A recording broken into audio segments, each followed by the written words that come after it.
Wait! Okay, now, from the beginning.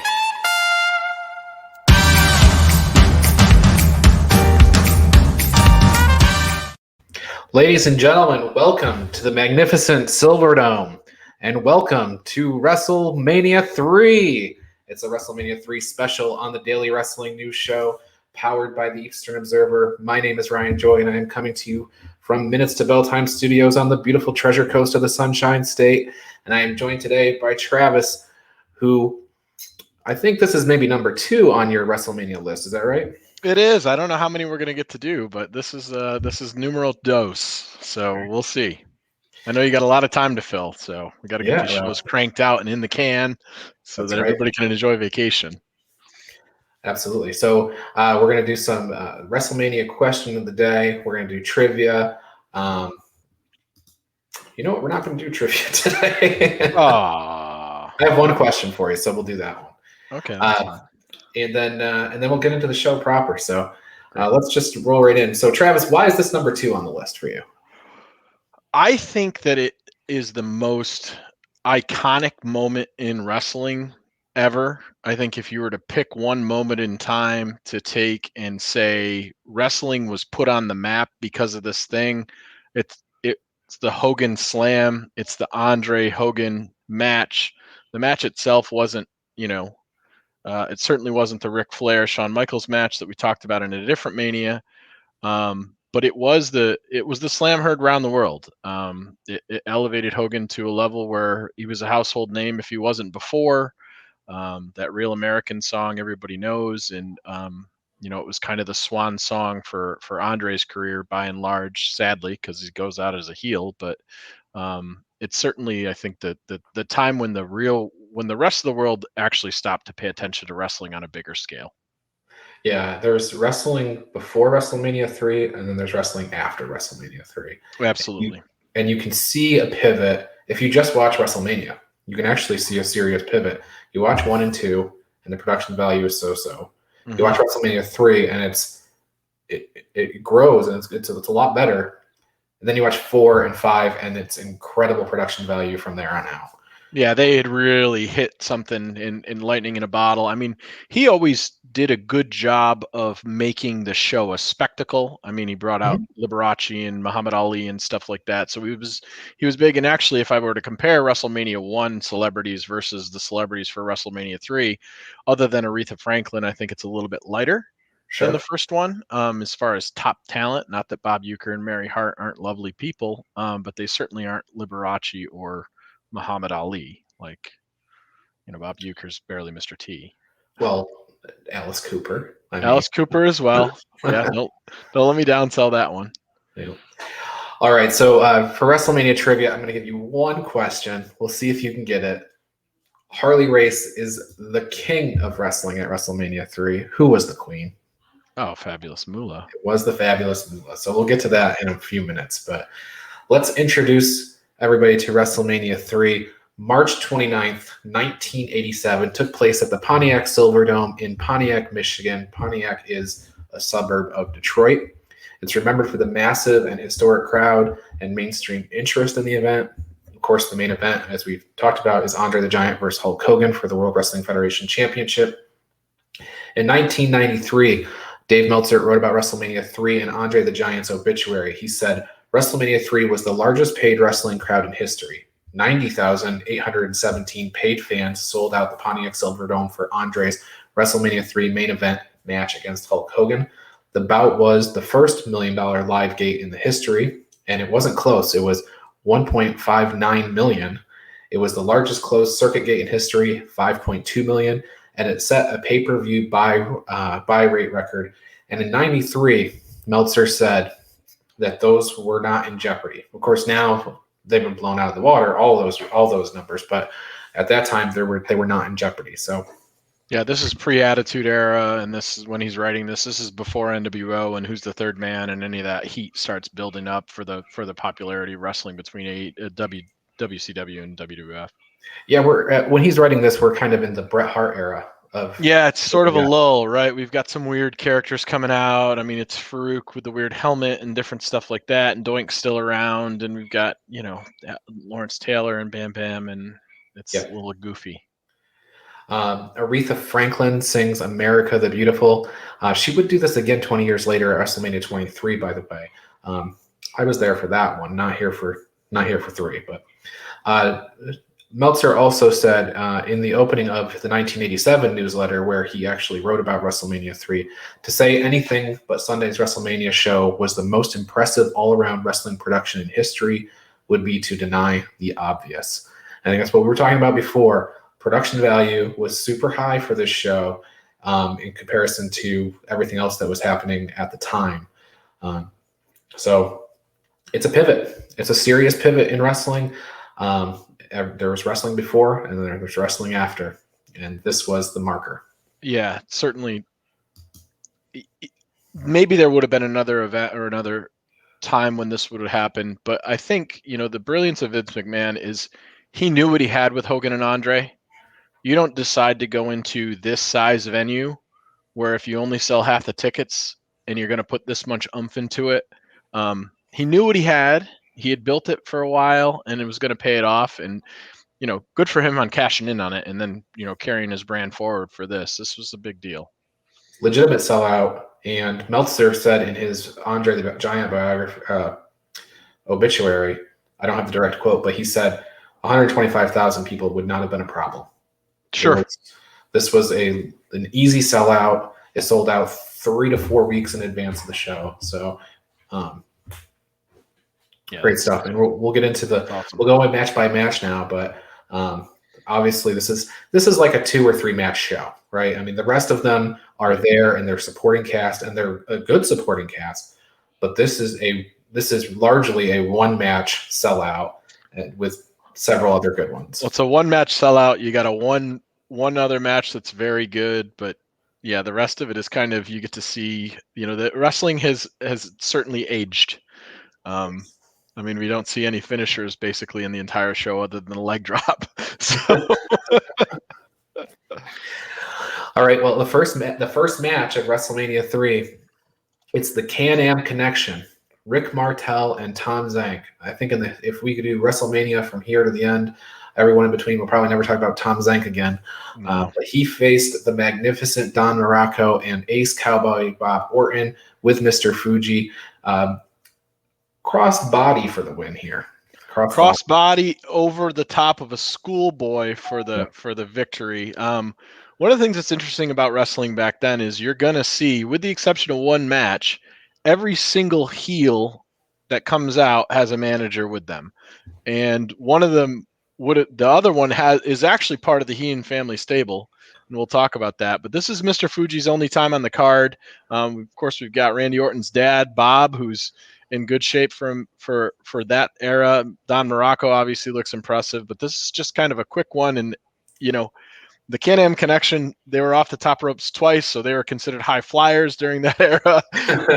And it was a quick one. I think I did the math on it. The average match that we watched, the 12 matches, the average match time was 7 minutes, believe it or not, because a couple of them went over 10. But we've got some 3s and some 4s and some 2s in here. So not the longest barn burner matches that we get to see these days. This one gets 2.5 stars from Meltzer. I have a photo scanned copy of the Observer here in front of me. 2.5 stars. 2.5 stars. That sounds about right. Second match, Billy Jack Haynes versus Hercules. Now, this is a match to determine who has the best full Nelson. Bobby Lashley was not in the picture at this time. No.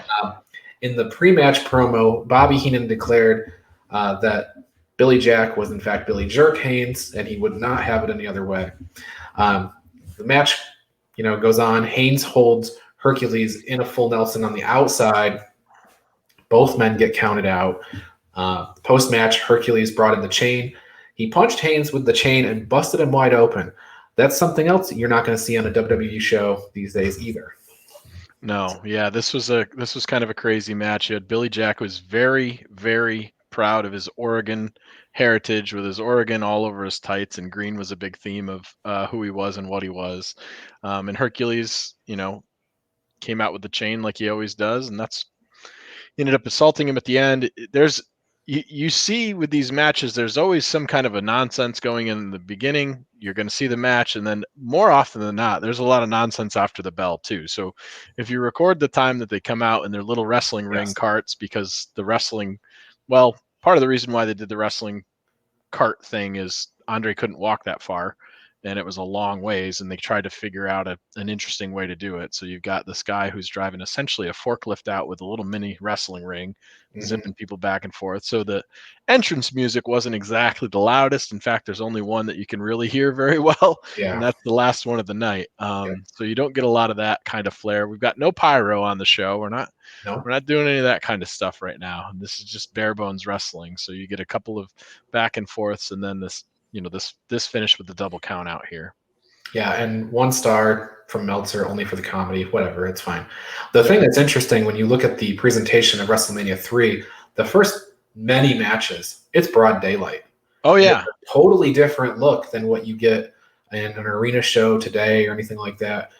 Maybe Mania once a year you have the earlier matches, it's daylight, but most of the show is in the daylight. I think it was Steamboat Savage, where it turned when it gets dark. Yeah, and if you watch the camera angles, you can see that the dome is still lit up and it's still white. It's just like they changed the lighting of it. So like because the WrestleMania that we talked about before was an outdoor Mania, so obviously it got dark during it. So the same thing happened here as well, but it seems like they changed the lighting a little bit on it as well. So they intentionally made it a little darker, because it wasn't this smooth transition where it was day and then it was all of a sudden night. It just, we got to the Steamboat match and all of a sudden it was dark out and we were no longer during the day. So, and a good reason. Yeah, it'd be interesting. I don't know. I don't have any like live reports or anything, but I wonder actually how long this was versus what that we have in the taped final format. Sure. Yeah. I mean, I think it was probably edited down quite a bit, because there's a bunch of times when you go to the ring and the competitors are already in the ring, and that back and forth is a while, even when they're driving that little. And they show us the pre-recorded interviews, of which there were quite a few in this particular. Yeah. Show. Yep. A lot of vignettes. The next match is King Kong Bundy, Little Tokyo, Lord Littlebrook versus Hillbilly Jim, Little Beaver, the Haiti Kid, Ventura, Monsoon, everybody involved, Hillbilly Jim. Nobody blinks an eye at calling all these people midgets. Nope, that's just the way that it was back then. So we're talking about, what are we at? 87. 87. Yep. Our social graces. Misogyny's live and well in the WWE programming. We've got midgets instead of little people. This is certainly something you wouldn't see on a normal card. The thing is, though, for the time back then, there was a large, I guess we'll call it like a troupe of wrestlers that were little people that were very popular. Mm-hmm. When I watched 2 of these competitors fight each other in the Glens Falls Civic Center, because they were sort of part of the loop as well. So this wasn't uncommon for them to bring in from time to time, and we saw it with other wrestlers too. Usually what they did was they took a little person and they put him in an outfit that was nearly identical to the regular sized person, and then just had a small version of it, and it was a tag team match that went back and forth like that. It's essentially comedy wrestling back then for what it is today. But yeah, this isn't one that Vince will go back and highlight in any of the footage or anything like that. No, it kind of is what it is. Yeah, and the finish here, it's a DQ finish because Bundy grabs Little Beaver, slams him, drops an elbow on him. That led to the disqualification. All of the little people on King Kong Bundy's team turned on Bundy. Hillbilly Jim carries Little Beaver to the edge of the ring, and that's pretty much the end of the sequence there. So yep. Okay. All right. So next we move on to Mary Hart. She's with Miss Elizabeth. Savage interrupts and he says, "Fascinating is the word and enthusiasm is where I go. My phone number is on the back of my license plate." So there you have classy. That's Randy Savage with his gal there. And, Mary Hart was a big deal back then. She was the kind of the lead person for Entertainment Tonight. And I mean, we're talking about a time when cable TV was kind of just in its infancy. So most people only had 3 or 4 channels, and you didn't have a lot of options. So she was kind of a bigger deal as far as media personalities go and entertainment and well-rounded. And actually, if you listen to what she says during the show, she's ignorant towards some stuff that is good for her to be ignorant towards, and then but she has some good things to say too. So I thought her being part of it was definitely a value add. They certainly were trying to have somebody relatable for the female viewer, so I can appreciate them deciding to use her in that way. And the next match is Harley Race versus the Junkyard Dog. The loser must bow before his opponent. Yeah, King Harley Race at this point.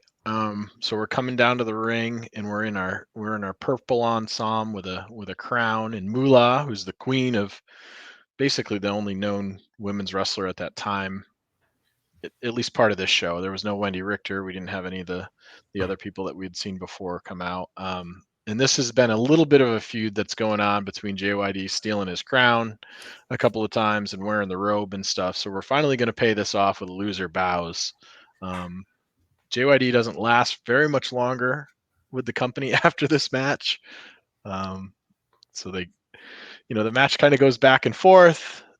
There's not a heck of a lot to it. Harley Race hits kind of a headbutt here, and a belly-to-belly suplex is the finisher on this one. Well, and it's not crazy for Harley.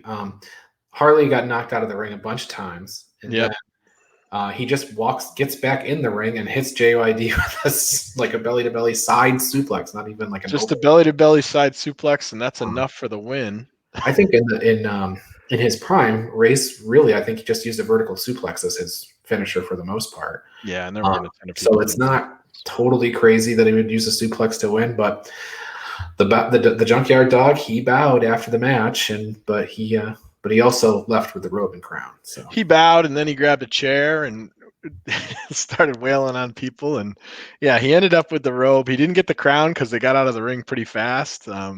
Heenan and Moolah got back in the little mini ring to get out of there pretty fast, and JYD kind of gave some chase, but he was thrilled to be in the ring with the robe, wearing that stuff. So we got a little bit of a payoff, which is kind of a common theme with any of the faces that lose. All bets are off after the bells ring. If they lost the match, then they can kind of do whatever they want, whether it's out of character or not. And if you listen to the crowd, when the faces act inappropriately, that's the biggest pop you get to hear.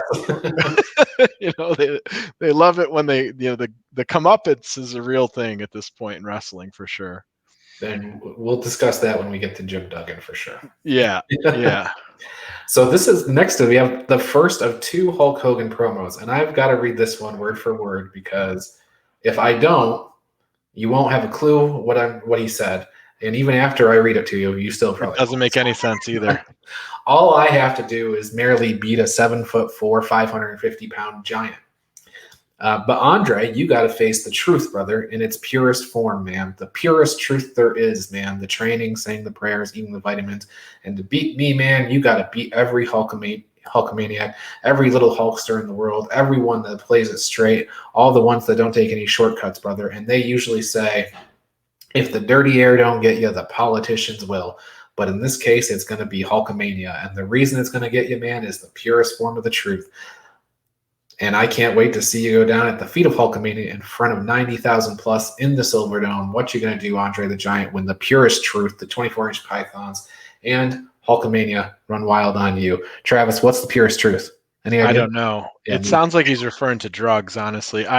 It just doesn't make any sense. The politician line is kind of from out of nowhere. Like, I don't know if that's a line from a popular movie at that point or what the deal was.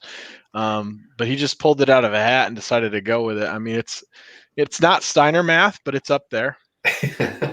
Yeah, it's pretty close to. I mean, I guess at the end you get the "what you gonna do" stuff, and that's really his hallmark. Hogan's delivery, just like the Ultimate Warrior. It's the delivery over the words. Right? 100%. Yeah, it's his facials. It's the way that he's moving his body around for sure. How many times he flexes, that kind of thing. Right.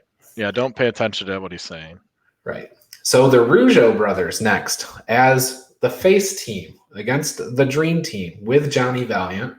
The big question of the match was, why does the Dream Team have Dino Bravo at ringside? Well, I'll tell you. Dino Bravo was there to interfere in the match, which would go directly to the finish. The Dream Team would get the win, but Beefcake, Brutus Beefcake, the Dream Team is Brutus Beefcake and Greg Valentine. Beefcake took exception to the methods, and he didn't leave with them. So. Yeah, they leave him kind of left in the ring at that point. There was some bickering mid-match between Valentine and Beefcake. You could tell they weren't on the same page. This is going to play out. Jimmy Valiant is going to, eventually we're going to see Dino Bravo with Frenchie, and that's going to be the thing. But it's going to be Dino Bravo with Greg Valentine, and we'll find out about Beefcake in the next match. Correct. The next match is Roddy Piper versus Adrian Adonis. Now, this is the last time we'll ever see Roddy Piper. At least that's what the storyline going in was. Yep. Also, he's off to Hollywood. He's going to be a big actor. They live. Yep. And hell comes to Frogtown. Loser would get their head shaved bald. Prior to the match, Piper had a very short promo where he essentially just said, "No retreat, no surrender." Jimmy Hart said that you spell wrestling Adonis. Piper was also leaving after this match. They made a big deal about it being his last match. They start off by whipping each other with Piper's belt. Adonis got the best of that exchange. Jimmy Hart took a whole bunch of bumps in this match. Adonis put the sleeper hold on Piper, but he released it before Piper's arm fell for the third time. Beefcake jumped in. He never left ringside, Brutus Beefcake. He revived Piper. Roddy immediately put the sleeper on Adonis, got the win. Brutus shaved Adonis's head. The barber was born, so to speak. Yep. And right at the end of the sequence, we see a fan jump in the ring to celebrate with Piper, but security got him. Yeah, and Roddy's thrilled too. The fan jumps in. He's like, shakes his hand, is thrilled about it. So the build up to this one a little bit is Piper's Pit was the big deal back then, and Piper's Pit was kind of going away. So Adrian Adonis, to make fun of Piper, decided that he was going to do his version called the Flower Shop. Well, before this match, Piper has a promo where he goes out and he attacks him and just tears the hell out of the Flower Shop is no more when Piper is done with it. Adonis picked some ill-fitting trunks, I'll call it, for this match. Not exactly the best outfit. There was more of Adrian that you could see in this match than I would have preferred. And he's actually from Buffalo originally. Dies in a terrible car crash on his way to a wrestling show, but Adrian doesn't last much longer in WWE after this, and Piper, obviously we see him back shortly after a little while, and has a couple of other runs. But this was one of those things where I think people going in assume that, well, Piper's leaving, so he's probably going to be the one to get his head shaved. And man, Brutus, I know he's a neophyte barber, but it certainly took him a while to get any hair off of Adonis's head. Like those clippers, he was having a real trouble with it. I don't know if he couldn't turn them on, they weren't charged, what the deal was, but it was a slow goings for him. Well, it would have been a 2-hour show if not. After this, Howard Finkel introduces Jesse the Body Ventura. I don't know what the story here is, but Jesse, I guess Monsoon said Jesse just wanted to see everything from inside the ring. And I don't know, that may very well be the truth, because this was what we said. It was a happening. It was 90,000 people, and maybe Jesse just wanted to be in the middle of it. Yeah, it's certainly possible. And who knows, it could have been him just coming out because they were at a stale time or something like that. And they needed, somebody to jump in the ring to do some entertainment. I mean, Jesse was a big deal. Jesse had a really good run. And he hadn't been out of the ring for too long. Obviously, this is before he's the governor of Minnesota by quite a number of years and stuff. But he was certainly somebody that everybody loved to hate, and a very good commentator. And he was in ring gear. Mm-hmm. Oh yeah, always. So, it's kind of like Jerry Lawler. For years and years and years after he was done wrestling, he still wore his ring gear. Yep. In commentary. Yeah, I mean, outside of him coming out in the Pilgrim gear for Survivor Series, usually Jesse was in some kind of a animal print or leopard print or something like that. There was a SummerSlam in Orlando where he wore a white Mickey Mouse sweatshirt. There you go. Tony Schiavone was his broadcast partner. Interesting combination.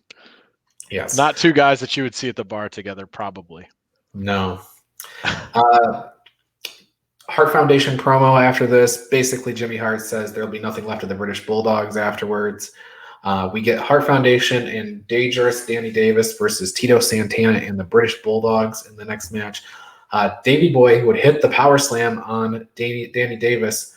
Anvil broke up the pin. Tito hit the flying forearm on Anvil. Davis hit Davey Boy Smith with the megaphone and covered Smith for the win. So I think if we're keeping score, I don't know if we've had a clean finish yet. No, we're not racing to clean finishes, really. The closest is the Can-Am finish with the schoolboy, I guess. Yes, that's we give him that on the front, but nope. Clean finishes, that's the thing. You got managers, you got heel managers down at the ring. Things are going to get dirty all the time. This one was, Danny Davis's first time in the ring. Danny had been kind of a twisted referee. The story build up to this one is that he had cost each of these people title shots, which was accurate. He cost Tito the IC belt, and he had cost the British Bulldogs as well. We've got early Hart Foundation stuff with Jimmy Hart here. It is obvious if you take a look back at this match that Brett and Davey Boy are certainly the standouts here as far as in-ring work goes. And, Brett's on definitely the two of them are on a different level than what you've seen kind of leading up to this with some more modern, what we would see as modern wrestling for sure. The megaphone was a common device used to finish matches for the Hart Foundation and anybody that Jimmy happened to be in the ring with. I did want to mention even that Can-Am connection finish, Ventura was complaining that there was too much double teaming. Oh, so sure. Absolutely. That one they called into if that was the only clean finish we've had so far, even Ventura called that into question. So. That's fair. Monsoon tried to go back on him and say that they've got 5 seconds in the ring, and he's like, well, watch how long it happens before. So yeah, Monsoon and Jesse are really good together. I like Monsoon and Heenan better together as two commentators, but Monsoon and Jesse do a good job together as well. Yep. Yeah, they're great. They can. It's one of these things where I have found on several shows that I've watched from back then that I could almost not watch the show and just listen to them talk, and it's entertaining enough. Absolutely. I mean, socially we're past some of the conversation that you hear for them, but you're going to see that anytime you go back and listen to anything that has an entertainment angle, like just the way that we speak and the way that we talk about different things is more progressive now than it was back then. But if you take that out of it for what it's worth, I mean, gosh, just great duos like you don't get to hear as much of these days for sure. Correct. So now next thing is it's Andre the Giant's promo time. At least Andre was there. Bobby Heenan did all the talking, but I want you to contrast the word for word promo that I will give you from Bobby Heenan. And remember in the back of your head the politicians and junk and stuff that Hogan was saying earlier. Heenan says, "This man is undefeated in 15 years as a professional athlete. Hulk Hogan has never been in the ring nor met a man bigger than him, stronger than him, taller than him, that weighs more than him, and with a burning will inside more than Andre the Giant. You see, Hogan, a few short hours from now, that clock is ticking, and it's ticking in our direction, not yours. Hulkamania is over. Hulkamania is dead. The door is going to be shut on the history books of Hulk Hogan once and for all. There is a new heavyweight champion of the world, the odds-on favorite in Las Vegas and all of the wrestling world. They're picking Andre the Giant. Nobody can defeat this man. Nobody can even come close to defeating this man. And Hogan, I know what is happening to you now because it is happening to me. The butterflies are in my stomach. The adrenaline is running through my veins, and I'm getting ready. I'm going to manage the heavyweight champion of the world. And Hogan, hey, you had 3 good years. You got nothing to look back on, but it's all over. Andre the Giant, the new heavyweight champion of the world." Yeah, so you got 24-inch pythons trying to spit out a promo versus Bobby the Brain Heenan, who's probably the greatest manager that's ever lived, and just lights out.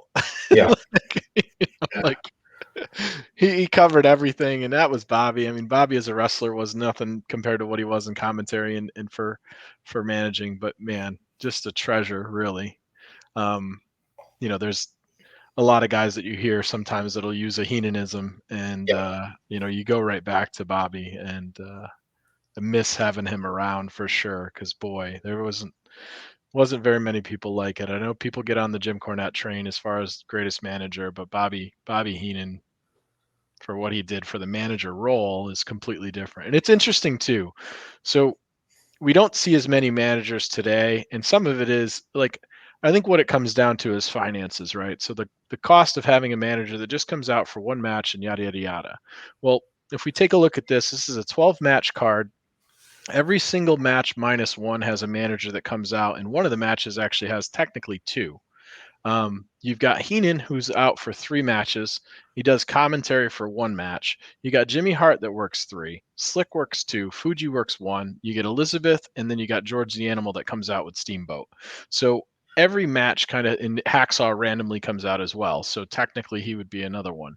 But, the full-time managers, they're working as much time or more than the wrestlers. So that's how you kind of financially justify them, not counting. I mean, Andre's going to do a promo later in the show, but Bobby Heenan gave the best promo of the show. Yeah. Now Jake was also a very good promo back then too. But he doesn't get his chance to do what Bobby does. No. Not with this build. No, certainly not. And the next match, no hype promos for this one. It's just natural Butch Reed versus Coco Beware. Coco bounces off the ropes, ducks the clotheslines, hits the rope on the far side, nails Reed with a crossbody. Reed goes over with the momentum, hooks the tights, gets a quick pin. Coco was upset with the match. He knocked Butch Reed out of the ring, but Slick hit Coco with the cane. Tito Santana came back in the ring, ripped all the clothes off of Slick. Makes perfect sense. That's how you finish that. Tito's pissed off because he lost the last match. Let's get him in on this one and just rough up Slick. And what I appreciate about this is Slick comes out. He comes out a couple of matches later and doesn't even fix his clothes. No. He's got the coat ripped in half. He's got the dress shirt that's pulled up, and it's pulled up in the match when he goes out to the ring with the Iron Sheik and Nikolai Volkov, and it's all disheveled just the same. So I appreciate the continuity on Slick's part for that for sure. And it's funny because Ventura would say, "Oh, look at Slick. He's so well dressed, Doctor of Style." And Monsoon says he doesn't have $37 worth of clothes on him right now. And so they were certainly worth less by the time the match was over. Absolutely. And Ventura, I think, responded with perfect for downtown Detroit. Yeah, pretty good. You had these they were just larger than life crazy characters and stuff with all everybody's gimmicked out, right? It was very easy to tell who the good guy was and who the bad guy was. This was just a quick match and off you go. And, I'm sure a program with Tito and Butch Reed kind of moved off of that as well. Yeah. Randy Savage gets the next promo. So this promo number 2 for him. I guess we can tell who the talkers are. Yes. And I'm paraphrasing a little bit. There are a couple of words missing, but this time in front of the largest audience in the world, I'm going to embarrass you and put you out of wrestling for good. I am the Lord and Master of the ring, and you're going to find that out, Dragon. You can't hang with me. History beckons the Macho Man. So he was right. History did beckon him, and we won't get to that match for a little. Well, it's right now, actually, but we will get to it. But this is the match that I think everybody looks back on and says it's, some people say it's the greatest of all time. I think it's a stretch watching it to say it's the greatest of all time. Now Macho's pretty pumped up because I believe he's coming off a steel cage match win against Steamboat before this match, a couple of weeks before on Superstars. So he's pretty excited. Now George Steele has helped out Steamboat and kidnapped her, at least for the time being, and run Elizabeth to the back in some of the matches. So George is going to come out with Ricky. This was definitely the match that put Ricky Steamboat on the map for sure. Macho was already around doing his thing. People really paid attention to Ricky after this match. A lot of great psychology. You've got Elizabeth, who's almost playing the role of the gal from King Kong, and you got George the Animal, who's actually King Kong on the other side. But it's a good guy thing, and like she's got the Macho Man who's butting in and not letting her say anything, and the Macho Man's this overly gregarious, overly protective lunatic, and you got Ricky who's just this pure fighter there to do his work. So he's about as straight of a face as you could possibly imagine in a match, and Macho's kind of the mouthier other side of the heel. Yeah, and Steamboat, he has this promo ahead of time. It's very silly. And actually, this the one complaint Meltzer had about this match was the silliness of the promo, which basically said Steamboat says, "I'll come away with the championship belt and see new horizons." But that was his big promo. In fact, It's kind of like when somebody's giving a speech at an award show and they start playing the music and pull you off. That's kind of what happened here to Steamboat. Like, okay, Yeah, he was off. You would have been better off if George the animal had given the promo, honestly, because it would have been more impactful with his green tongue and all. Now, Meltzer Turnbuckles. says in the last year prior to this, it had been almost a full year since he saw a match in WWF of this caliber. He pointed to Savage Santana prior that was the best match.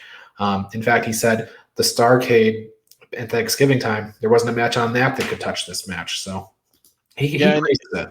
And what's funny is I think what did they go 12 minutes or so on this match, which isn't, today's standard. That's not a long match by any stretch, but if you look at it and you compare it to the rest of the matches on this card, I think it's the longest, or it's the second longest after maybe the Dream Team match. There was something else in there that was right around that period of time. 12 minutes. White's not even in the ring yet these days. Yeah, exactly. So it's certainly the most modern looking match. There's some rope stuff. There's a beginning, a middle, and an end. And a lot of times with these other ones that we talked about before, it's just kind of the beginning and the end. Yeah. There's not a lot in between. And they were trying to get a lot of matches on the card too, so that everybody kind of had their time and some exposure, because you don't know who's going to hit at this point, and they're trying to take it mainstream. So throw as much against the wall as you can. Steamboat was interviewed about this match a couple of years ago when it wasn't that long ago, but it was when they were going to air this on ESPN or CBS or whatever. They were going to air the full WrestleMania 3 card. And Steamboat basically said at that time, you might see 1, 2, 3 false finishes on an entire wrestling card. Mm-hmm. They tried hard to get about 20 in this match. Yeah. Yep. And I think that was part of it too. The old school was you build to a spot in the match where you've got the crowd off their feet, and then you just pay it off and you let them go home. Yep. And in this one, it was about the anticipation of it, and people watching it didn't know who was going to win. Like Randy could have certainly retained, and he had some success with him before this match as well. So yeah, it was nice that they did that. And I don't know how many real false finishes aside from the ones that were in this match we saw in the rest of the show. And it's funny when we call a false finish. It's not like Savage dropped the elbow on Steamboat and kicked out 5 times. It was cradles and pins and stuff that Steamboat was doing. They went from cradle to cradle, roll up to try to eventually get a pin. When eventually Steamboat got tossed into the post.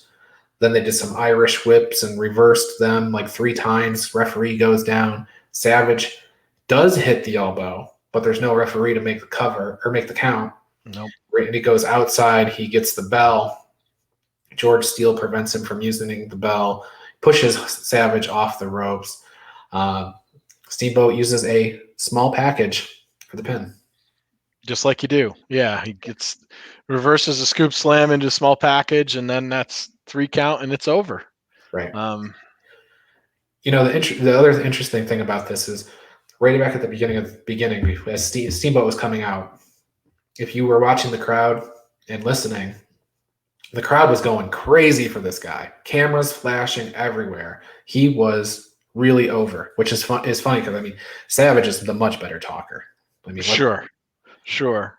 Yeah, it was a time when karate was this big awesome thing that the world wanted to do, right? And we were seeing a lot more Asian influence when it came to different movies and stuff like that too. So this was kind of their version of, the G.I. Joe had 2 martial arts people in it as well. So you had a lot of kids that really related to martial arts, and we're talking about Karate Kid at this point and stuff like that. And that was kind of the style that Steamboat wrestled a little bit. So yeah, he was certainly somebody that the crowd really got behind. It was the first time that we see the IC belt change hands in Mania. We're going to see Ricky the Dragon come back in WrestleMania 4. He's going to come out with Little Dragon to just as loud, if not a louder crowd with a smaller house next the following year. So yeah, he was a big deal. And the other person that we didn't talk about earlier that got a huge ovation from this crowd was the Junkyard Dog. Oh yeah. And JYD was all about it. Yep, he was a big deal. The thump pants and stuff like that. Obviously, he had some big feuds with Butch Reed as well. but somebody who never really felt like he got what he deserved for WWE, and he had a couple of stints with them here and there, and had gone back and done some other stuff, and was not around for too long. But people really loved that junkyard. He's got the chains on him, that whole style, and he was certainly really, really likable. Was in the cartoon and everything. So It's one of those ones where, this was the territory crushing, right? Like Junkyard Dog, if you go to the South, Louisiana, that territory, man, over, over, over. And he was over in WWE, but he just wasn't top of the card. Yeah, you still had AWA doing their thing, the Gagnes up north in Minnesota and stuff like that. And that's actually, that's where Vince steals Hulk Hogan from. And you've got NWA still running as well. And you've got, Crockett is running in the South as well. And you've got Smoky Mountain is going on at that time. So there's still a whole bunch of territories. This is just Vince, trying to build his empire with as many guys as he can. I mean, a lot of the guys on this show, they weren't WWE grown. These were just, these guys are amazing from this area. We'll take them and make them full time. And that was the thing that WWE had, full time with a TV show versus AWA, who at the time had some Saturday morning stuff, but it was always the Von Erichs versus the Grappler or whatever, and you weren't getting a lot of movement from there. And NWA was always run by Ric Flair. So moving past the Intercontinental Championship match, we have Jake Roberts and then the Honky Tonk Man. We both get promos for both of them. Alice Cooper is with Jake Roberts. He says he's going to have his eyes on Jimmy Hart. It's his hometown and the hometown of heavy metal. So, yep, Detroit Rock City. The interesting thing about this is kind of this match, and the setup for this match is sort of the downfall of Jake the Snake Roberts. So Jake had the snake pit before, and one of the angles was that Honky Tonk was going to come out. He was going to hit Jake over the head with a gimmicked guitar. Well, the hand who had to go out and buy the guitar bought a regular guitar. So Honky Tonk comes in and breaks the guitar over Jake's head. Well, it just so happened to rupture 2 discs in his neck. So it puts him on painkillers, and this kind of starts Jake's slide down from that situation. And you see at the end of this match, Jake is stiff. There's a spot where he swings the guitar at Honky Tonk's head, and Honky Tonk gets out of the way, but that was swung with some real intention. Yes, as that guitar shatters into a bazillion pieces. So there's no way that Jake wasn't annoyed and upset about Honky Tonk with this situation. And it was something that, who knows if that didn't happen in that promo before, what different life Jake the Snake might have had because of that situation, Mm-hmm. Yeah. The way this goes down is Jake the Snake went for a DDT. Jimmy Hart grabbed his ankle. Honky Tonk Man rolled up Jake, grabbed the ropes, and got the pin. And it was a weird rope grab because it's not like that rope grab that he gave would have given him the leverage to keep Jake down. It was like double heeling. He'd grab the tights for the roll up, and he also grabbed the top rope. But if you look at the angle of it, he's obviously not getting any leverage that way because he's moving in other ways. He's adding a little bit more gas on the fire, I guess, to really put it over that he was trying to cheat to get that win. And who knows, maybe that was just him trying to give a little to Jake after the situation.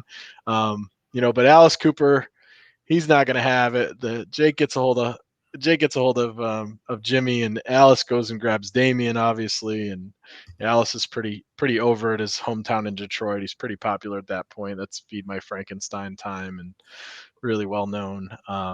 And yeah, we get Damian all over Jimmy, and Jimmy just barely doesn't kick the poor snake. Jake was real good here and carried the way. Honky Tonk is fun, but once the bell rings, he ceases to be much. 2.5 stars. Yeah, and he really thinks a lot of himself as a wrestler. And Honky was a great character. I think he did his best work as with Greg Valentine, probably, even though he'll tell you he's the greatest Intercontinental Champion ever. I thought he was certainly better with a tag team with somebody that could wrestle, who Greg was a hell of a wrestler. Yes. But yeah, Jake was awesome as a wrestler at his time and could do a lot, and man, has just good promos and great facials, and just, obviously the guy had to be very, very good. Otherwise you wouldn't see AEW now in Jake's current state, dragging him around and letting him work in a more modern wrestling way. I mean, just the way he delivered stuff with his voice was phenomenal. And the snake gimmick was obviously amazing. After this, before Jimmy Hart does get the snake thrown on top of him and then chased out with the snake. So, the crowd gets that payoff. Once They again, love it. They love it. As soon as the snake comes out of the bag, the whole roof goes off. Like, the mentality at the time was send them home happy. That was always Vince McMahon's mentality, right? So, in all these matches that we're seeing, even if the babyface loses, which you brought up, we're still going to see the after match antics that make the good guy come out on top. yeah, even in the match where we see Danny Davis and the Hart Foundation win, all three of the wrestlers get a shot at pounding on Danny in the match before the finish happens. So yeah, they're really good about that. You don't want to leave them in the situation where, boy, I really wish we would have had this happen. But you don't really see that much. Gene Okerlund makes a special announcement. He announces a brand new indoor attendance record of 93,173. And I mentioned 90,817 at the beginning of the show. That's just the way things went. Attendance was often weird and changed and inflated. Doesn't really matter. 93, 90. Like even Dave Meltzer, the most critical of people on the attendance numbers, he said that 125,000 was totally doable. So right. Yeah, they could have kept selling it. It's not like they had to paper the parking lot to get people in the door for this show. No. Iron Sheik and Nikolai Volkov with Slick versus the Killer Bees. As Nikolai Volkov sang the Russian national anthem, Hacksaw Jim Duggan runs to the ring with his 2x4. You're not singing that Russian national anthem because this is the land of the free and the home of the brave. Yep, he's got the mini flag on the 2x4, so we're going to go full nationalism on this one and get some USA chants going through the crowd. It's well known that the Iron Sheik doesn't have anything good to say about Jumpin' Jim Brunzell, as he shot at him for many years after this. Hogan was well liked, and certainly fired up the crowd. Not that they needed a lot of firing up. We have the Iron Sheik, and we've got Nikolai Volkov, who's Russian. So yeah, this was our Rocky moment, so to speak. The crowd was hot, and the Killer Bees certainly needed the help because they weren't exactly the most charismatic of two wrestlers out there. They kind of had their B outfits and stuff. They looked like something off of He-Man rather than in a wrestling ring. If you watch this during when Nikolai does sing the Russian national anthem, the crowd was there. Right, like they filled that ring up with garbage. Oh yeah, there was cups galore that were thrown in there, and back then when I was going to wrestling shows, was encouraged by my grandfather to crumple the cup up at the end and throw it at the ring for the heels. They were soft paper cups back then with the wax finish. So yeah, there's a lot of, you see them thrown throughout this show when they're dragging the heels back with the ring and stuff. But yeah, they didn't, Hacksaw didn't need to fire him up anymore, but he was certainly there to do his job. The Iron Sheik had one of the Killer Bees in the camel clutch. Hacksaw ran in, hit the Sheik with the 2x4, led to the disqualification. So that's the second. I think it's the second DQ on the card. Yeah, we had a double count out and we got a DQ. So for those of you scoring at home, that's 6 heel wins, 4 babyface wins, and a double count out going into the last match. Duggan got that USA chant going in before we get to the last match. Mm-hmm. Now, Andre the Giant versus Hulk Hogan. Both of them get another opportunity to speak before the big match. This time, Andre, he does take his opportunity to speak. He says, "It won't take too long to come back with the World Wrestling Federation Championship belt around my waist." That's basically the essence of it.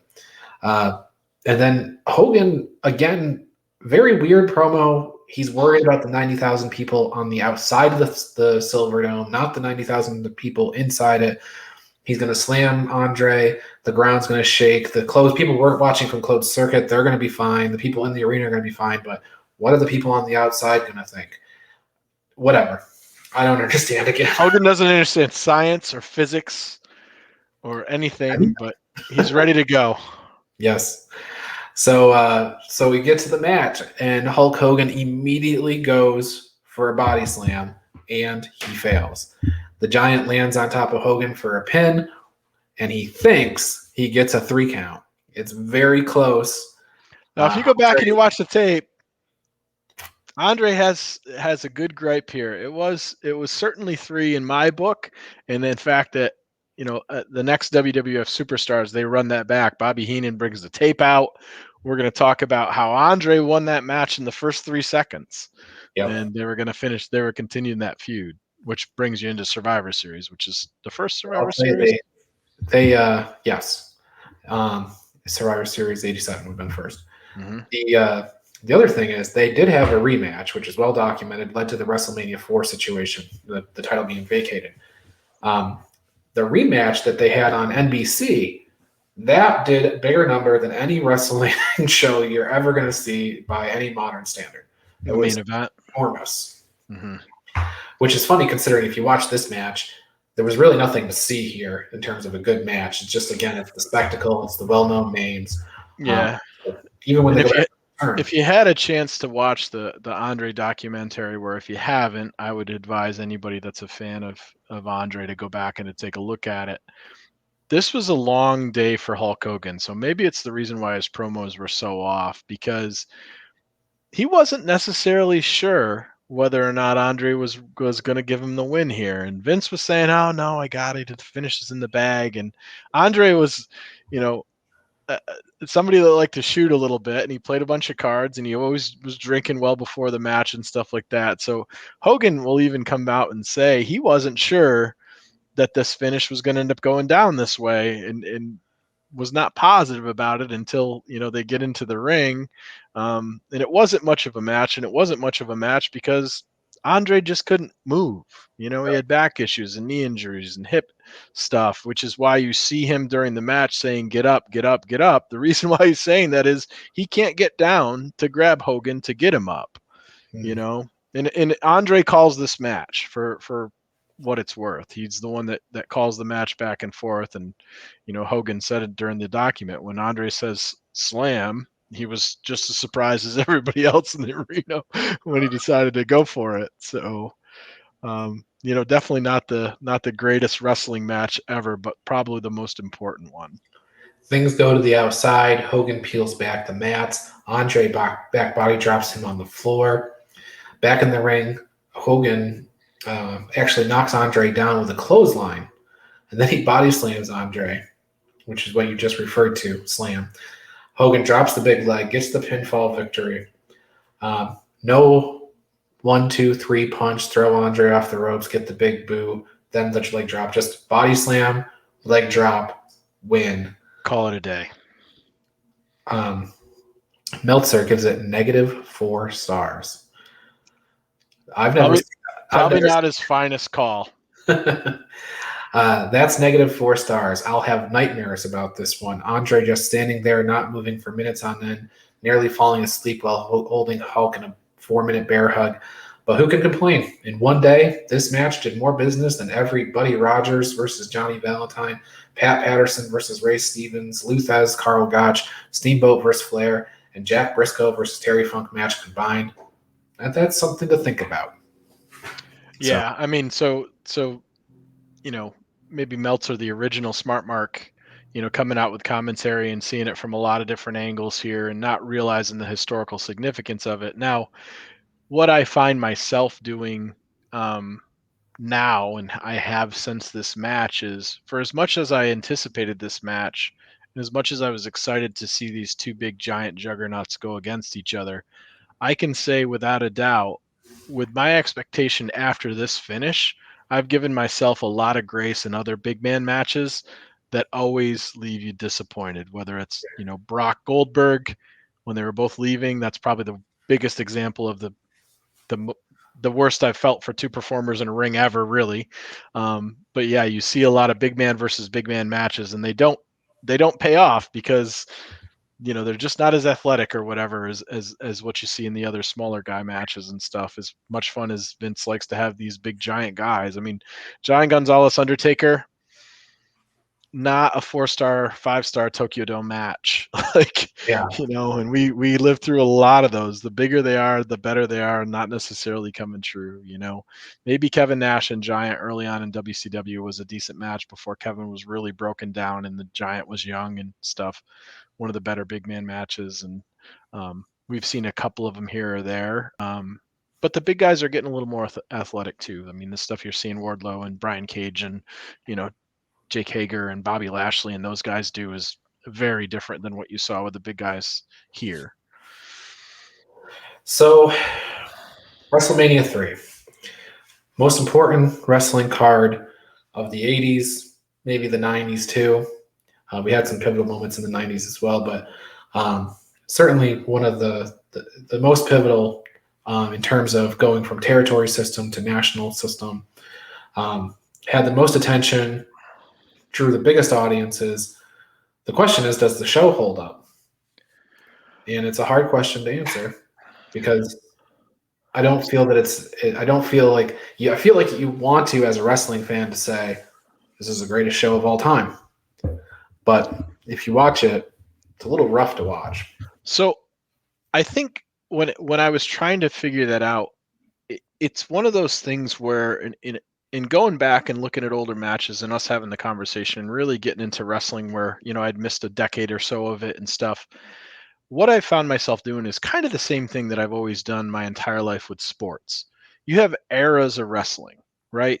So if I were to compare this WrestleMania to WrestleMania, you know, 2 years ago or WrestleMania 10 years ago or 12 years ago, I don't think it holds up. But if I were to compare this wrestling and this event to other wrestling of that time, let's say within a 5 year on each side, like in the middle of a decade, I think it's just as good or better than most of the shows that we're going to see during that period of time. Now they're going to progressively get better and they're going to get more entertaining and they're going to do some different stuff. Although we're going to have another Mania here shortly that's pretty unremarkable, even though they tried some different things with multiple venues and stuff like that. But I can't fault them for trying. So if you take a look at the way that the matches were laid out, if I was in attendance for that show, I'm positive I would have left there thinking it was the greatest thing that I've ever watched ever. And it's only because of how much the entertainment part of the sport has evolved that we can go back and say, well, this is childish. I can't honestly say that the shine didn't fall off it a little bit when it comes to nostalgia, but what I find is more often than not, when I go back and I look at projects, whether it was old cartoons or old movies or things that I really, really enjoyed when I was growing up or video games, they just don't, like, I can't relive that. No. It doesn't hold up to what it was before. You know, very, very few things do. And that's why, you know, classics are the classics. Jaws is still a great movie. Godfather, still a great movie. But if I go back and I watch Goonies, it's pretty good. You know, like if I play Super Mario 1, it's okay. But like I have to kind of compare the entertainment of the era and like give myself a cutoff point of here and there. And the same thing happens with sports, whether you're talking about the greatness of Michael Jordan versus Kobe Bryant and LeBron James, or Jack Nicklaus versus Tiger Woods, or, you know, Joe Montana versus Tom Brady, or any of those other sports. You know, the athletes are just going to progressively get better and better and better. And you have to find a cutoff point to try to compare it. So modern day wrestling, no, there's very little of it. You know, the Steamboat Macho Man match is the closest that we would get to that. And even just the way that matches are set up are completely different now. So for its time, I think that it was better than WrestleMania 1 and probably better than WrestleMania 2 too by a pretty wide margin. I mean, WrestleMania 1, they didn't even have outside of the ring. Like the stands were around the ring, you know. It was better than 11 too. Sure. You know, so. But so was Monday Night Raw last week. Right. Yeah, I mean, so as far as the presentation and stuff goes, it was certainly a monumental occasion that put wrestling way on the map. So you have to give it credit for that. You know, the quality of the Hogan match aside, the significance of it, nobody can deny. And, you know, we did get a treat with the you know, the Steamboat Macho Man match for sure. And I think that laid the ground. That match itself, along with the spectacle of Hogan Andre, laid the groundwork for a lot of great wrestling afterwards. Sure. Because wrestlers at the time picked apart that stuff and said, how can we improve on this and how can we take this forward? You know, the rest of the stuff that's gimmick and fun. People you listen to today, wrestlers today, will point back to that Steamboat Savage match and say, that's why I am here. Oh, absolutely. 100%. So the influence carries through. Does the whole event hold up to a modern day wrestling show? No, but if you are our age and you watched wrestling that whole time, it's still a treat to go back and watch. Yeah, so. I mean, 9-year-old me watching that with your mom on the couch was a big deal. Like that was an awesome show, So yeah, absolutely. All right, let me tell some folks before we get too far down the line here about the Primetime Rundown. Join Joey Jarzenka, Ian Schreier, and Rob DeLuca every Friday night for the Primetime Rundown. They take you through the world of sports. The show kicks off at 6 p.m. on the Eastern Observer, and then also the Essential Wrestling Podcast every Tuesday at 6 p.m. Al Carl hosts that with myself and John Smith and John DeConnie and Gary Mahaffey. Every week, they do a week of updates on highlights in the world of wrestling. Catch that at 6 p.m. each Tuesday on the Eastern Observer. And the Daily Wrestling News Show is every day, Monday through Thursday typically, except for when you're on special Friday shows, at 10 o'clock. So Monday through Thursday, catch that. It's a lot of fun. Monday, we usually do an interview. Tuesday through Thursday, we're recapping and doing the news. So it's a lot of fun. And if you're watching this, we sometimes have WrestleMania specials. So that's it. WrestleMania 3 in the books. We can go home. Sounds good. And hopefully everybody's liking the series. If you are, feel free to give it a like on YouTube or throw a comment down there. It doesn't cost you anything to hit the subscribe button, and it certainly lets us know. And if you're not liking it, leave a comment too. I can take certainly as much flack as you want to give. So we'll hopefully get better the same way that WrestleManias have. Yes. Hit the like, hit the subscribe, wherever you're watching this. Definitely give us the feedback. So, all right, Travis, that's it. We play this outro music, and we will see everybody for another WrestleMania special, or depending on when you watch this, you might just get a regular episode of Daily Wrestling News Show. So, see ya. Brother.